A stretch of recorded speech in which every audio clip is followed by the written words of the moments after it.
Hello students, इस video में हम परसेंटेज के कॉन्सेप्ट डिस्कस करेंगे और उन कॉन्सेप्ट पे बेस्ड सीसेट 2011 टू 2020 जितने भी क्वेश्चंस आए हैं हम वो सॉल्व करेंगे। पहले मैं आपको ये बताऊंगी कि सीसेट के पेपर में हर साल परसेंटेजेस के कितने क्वेश्चंस आ रहे थे। तो सीसेट 2020 में परसेंटेजेस के 2 क्वेश्चंस थे, 2019 में 4 क्वेश्चंस थे, 2018 में 1 क्वेश्चन था, 2017 में 3 क्वेश्चंस थे, 2016 में 5 क्वेश्चंस थे, 2015 में 4 क्वेश्चंस थे, 2014 में 2 क्वेश्चंस थे, 2013 में 1 क्वेश्चन था, 2012 में 0 क्वेश्चंस थे, 2011 में 1 क्वेश्चन था। अब मैं आपको परसेंटेजेस का बेसिक कॉन्सेप्ट बताऊंगी। अगर आपको क्वेश्चन में दिया है A is 45% of 500, तो सबसे पहले हम A को एज इट इज रख देंगे, इसको हम रिप्लेस कर देंगे इक्वल टू से, जो भी नंबर परसेंटेज साइन से पहले दिया होगा उसे हम ऊपर रख देंगे। परसेंटेज का मतलब होता है डिवाइडेड बाय 100, तो हम यहाँ पे डिवाइड कर देंगे इसे 100 से। ऑफ का मतलब होता है मल्टीप्लाई, तो यहाँ हम इनटू रख देंगे और फिर जो नेक्स्ट वैल्यू है हम उसे एज इट इज लिख देंगे। तो यानी कि जब आपको A is 45% of 500 गिवन हो तो आप उसे लिख सकते हैं A equals to 45 by 100 into 500। अब अगर क्वेश्चन में गिवन हो C is 60% of B, तो हम इस स्टेटमेंट में भी सेम लॉजिक लगा के इक्वेशन लिख सकते हैं। तो पहले हम C को एज इट इज लिख देंगे, इसको हम इक्वल्स टू से रिप्लेस कर देंगे। परसेंटेज से पहले जो नंबर है उसे हम ऊपर रख देंगे। परसेंटेज के लिए हम डिवाइड बाय 100 कर देंगे। ऑफ को हम इनटू से रिप्लेस कर देंगे। बी को हम एज इट इज रख देंगे, यानी कि C is 60% ऑफ B को आप लिख सकते हैं C equals to 60 divided by 100 into B। अब हम इस कॉन्सेप्ट पे बेस्ड सीसेट के क्वेश्चन सॉल्व करेंगे। ये क्वेश्चन सीसेट 2019 में आया था। क्वेश्चन में गिवन है when a runner was crossing the 12 kilometer mark, he was informed that he had completed only 80% of the race. How many kilometers was the runner supposed to run in this event? तो इस question में हमें race की length बतानी है। तो हम ये अज्यूम कर सकते हैं कि रेस की लेंथ थी L किलोमीटर्स, ये हमारा स्टार्टिंग पॉइंट है और ये हमारा एंडिंग पॉइंट है, और रेस स्टार्टिंग पॉइंट से स्टार्ट करेगा और जब वो 12 किलोमीटर कवर करता है तो उसे ये बताया जाता है कि उसने 80% ऑफ रेस कवर कर ली है। यानी कि हम कह सकते हैं कि ये जो 12 किलोमीटर्स हैं वो इक्वल्स टू है 80% ऑफ द रेस के, यानी कि हम लिख सकते हैं 80 divided by 100 into length of the race. 12 and 80 दोनों को हम 4 से डिवाइड कर देंगे, तो 4 3 12, 4 20 80, 25 100, 3 इंटू 5 15 हो जाएगा इक्वल्स टू L, यानी कि लेंथ ऑफ रेस हमें मिल गई है 15 किलोमीटर्स। तो हमारा आंसर होगा ऑप्शन बी। ये क्वेश्चन सीसेट 2019 में आया था। क्वेश्चन में गिवन है राजू हैज ₹9,000 विद हिम, तो हम ये बोल सकते हैं कि initial amount with Raju was ₹9,000। फिर क्वेश्चन में गिवन है and he wants to buy a mobile handset but he finds that he has only 75% of the amount required to buy the handset। इसका मतलब ये है कि राजू के पास जो अमाउंट है वो 75% है मोबाइल हैंडसेट की प्राइस के, यानी कि हम इसे लिख सकते हैं 9,000 equals to 75 divided by 100 into price of a mobile handset, जिसे मैंने P अज्यूम किया है यहाँ पर। अब हम इसे फर्दर सॉल्व कर देंगे। 25 3 75, 25 4 100, 3 3 9, 3000 into 4 will be equals to 12,000 equals to P, यानी कि मोबाइल हैंडसेट की प्राइस है 12,000 रुपीज। फिर क्वेश्चन में गिवन है therefore he borrows rupees 2,000 from a friend, तो इसे हम लिख देंगे amount borrowed by Raju is equals to ₹2000। फिर फर्स्ट ऑप्शन में गिवन है Raju still does not have enough amount to buy the handset. तो पहले हम ये कैलकुलेट करेंगे कि बोरो करने के बाद राजू के पास टोटल अमाउंट कितनी है, and that will be equals to 9000 plus 2000 equals to 11000। यानी कि बोरो करने के बाद राजू के पास टोटल अमाउंट 11000 रुपीज है, और हमें ये पता है कि price of one handset is 12000 rupees. यानी कि अभी भी मोबाइल हैंडसेट खरीदने के लिए राजू के पास 1000 रुपीज कम है। यानी कि ऑप्शन ए में जो इंफॉर्मेशन दी गई है वो सही है। तो हमारा आंसर होगा ऑप्शन ए, और हमें बाकी के ऑप्शन चेक करने की जरूरत नहीं है। ये क्वेश्चन सीसेट 2016 में आया था। क्वेश्चन में गिवन है Anita's mathematics test had 70 problems carrying equal marks, that is 10 arithmetic, 30 algebra and 30 geometry। तो हमें पता है कि टेस्ट में टोटल क्वेश्चन जो है वो 70 हैं। क्वेश्चन में गिवन है कि सारे क्वेश्चन इक्वल मार्क्स के हैं, यानी कि हम ये अज्यूम कर सकते हैं हर क्वेश्चन एक नंबर का होगा। आप चाहे तो यहाँ पे x भी यूज कर सकते हैं, पर अगर क्वेश्चन में हमें ये फाइंड करना होता कि एक क्वेश्चन कितने मार्क्स का है, तब हम इसकी वैल्यू नंबर्स के टर्म्स में एज्यूम नहीं कर सकते, हमें वेरिएबल के टर्म्स में ही एज्यूम करना पड़ेगा। अब मैं यहाँ पे एक टेबल बना रही हूँ। इस टेबल में मैं टॉपिक लिखूंगी और उस टॉपिक से कितने क्वेश्चंस आए हैं मैं वो भी लिखूंगी। तो हमें पता है अरिथमेटिक से 10 क्वेश्चंस आए हैं, अलजेब्रा से 30 क्वेश्चंस आए हैं और ज्योमेट्री से भी 30 क्वेश्चंस आए हैं। फिर क्वेश्चन में गिवन है although she answered 70% of the arithmetic, 40% of the algebra and 60% of the geometry problems correctly। यानी कि अब इस टेबल में मैं एक और कॉलम जोड़ दूंगी और यहाँ पे मैं ये लिखूंगी कि अनीता ने कितने क्वेश्चंस के सही आंसर दिए। अरिथमेटिक में 70% ऑफ द प्रॉब्लम सही है, तो इसकी वैल्यू हो जाएगी 70 divided by 100 into number of questions in arithmetic जो कि है 10, and this value will be equals to 7। Algebra में 40% ऑफ द प्रॉब्लम सही है, यानी कि इसकी वैल्यू हो जाएगी 40 divided by 100 into number of questions in algebra जो कि है 30, and this will be equals to 12। Geometry में 60% ऑफ द प्रॉब्लम सही है, यानी कि ये वैल्यू हो जाएगी 60 divided by 100 into number of questions in geometry जो कि है 30, and this will be equals to 18। फिर क्वेश्चन में गिवन है she did not pass the test because she got less than 60% marks. इसका मतलब है कि पासिंग मार्क्स जो है वो 60% ऑफ टोटल मार्क्स है। यहाँ टोटल मार्क्स को मैं टीएम से रिप्रेजेंट कर रही हूँ। तो इसका मतलब ये है कि पासिंग मार्क्स निकालने के लिए हमें पहले टोटल मार्क्स निकालने पड़ेंगे। तो total marks will be equals to total number of questions हमारे पास 70 है टेस्ट में, तो 70 इंटू हर एक क्वेश्चन 1 मार्क्स का है, यानी कि यहाँ पे हम 1 लिख देंगे, and this will be equals to 70 marks. अब हम टीएम को 70 से रिप्लेस कर देंगे, यानी कि पासिंग मार्क्स की वैल्यू होगी 42 मार्क्स।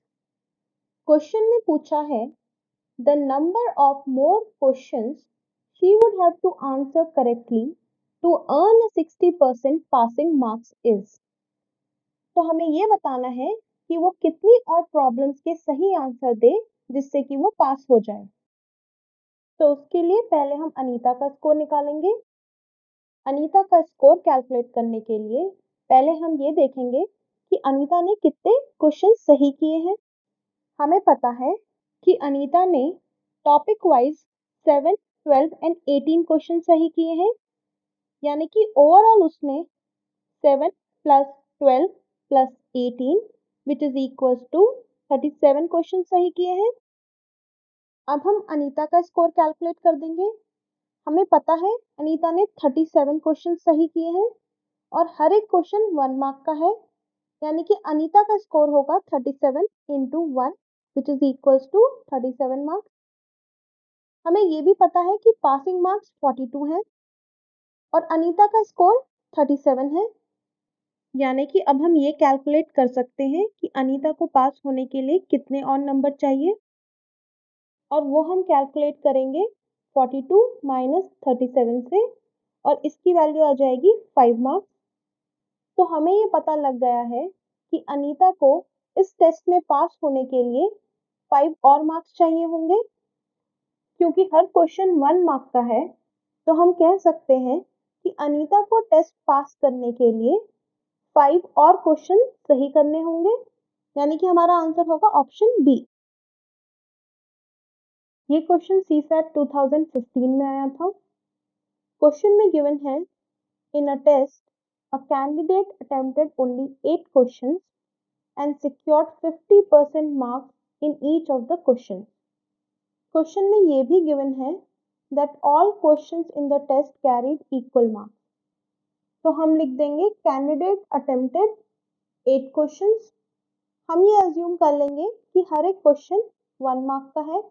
आप चाहे तो यहाँ पे x भी यूज कर सकते हैं, पर अगर क्वेश्चन में हमें ये फाइंड करना होता कि एक क्वेश्चन कितने मार्क्स का है, तब हम इसकी वैल्यू नंबर्स के टर्म्स में एज्यूम नहीं कर सकते, हमें वेरिएबल के टर्म्स में ही एज्यूम करना पड़ेगा।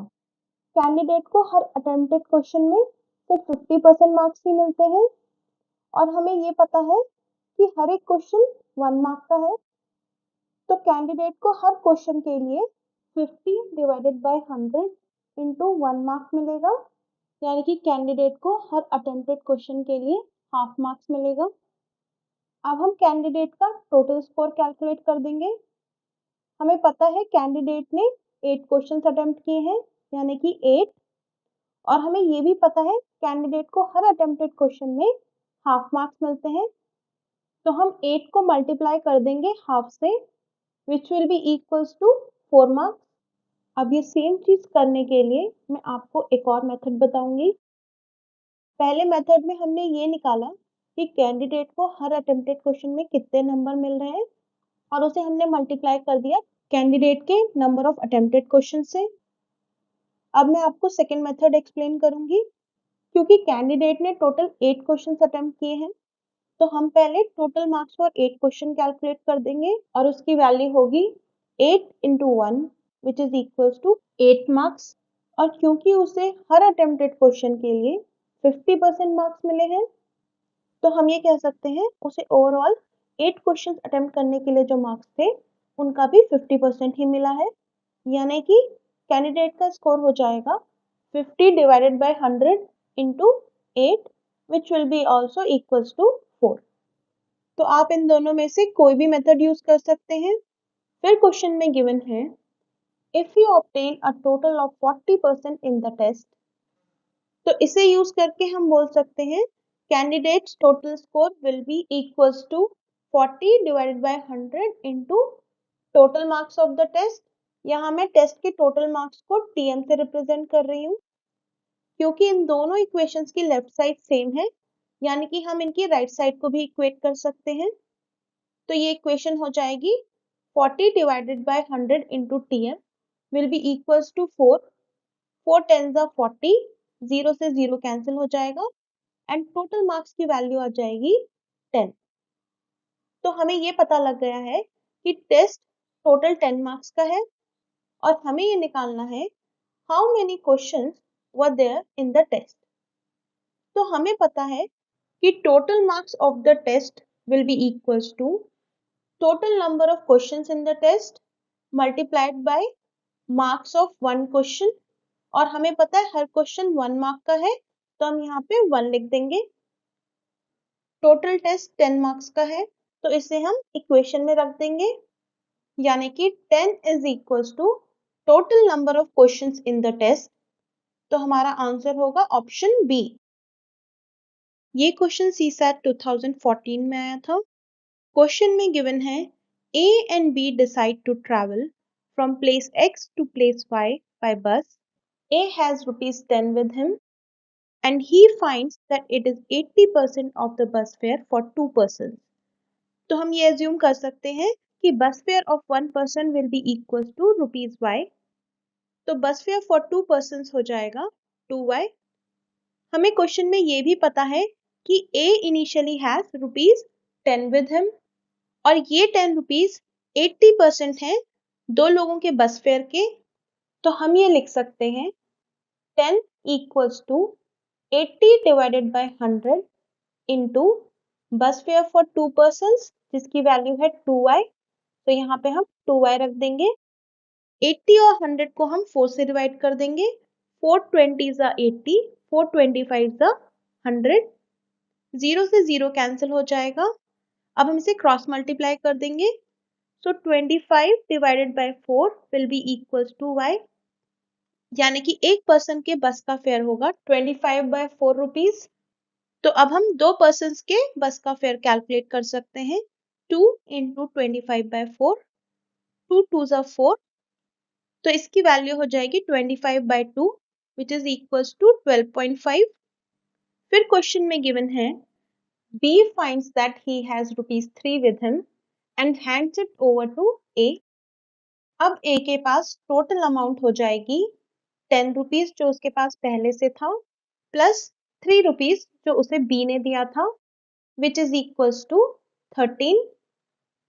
अब क्वेश्चन में गिवन है in this context which one of the following statements is correct. अब हम आंसर ऑप्शंस चेक करेंगे। फर्स्ट ऑप्शन में बोला है now the money A has is just enough to buy 2 tickets।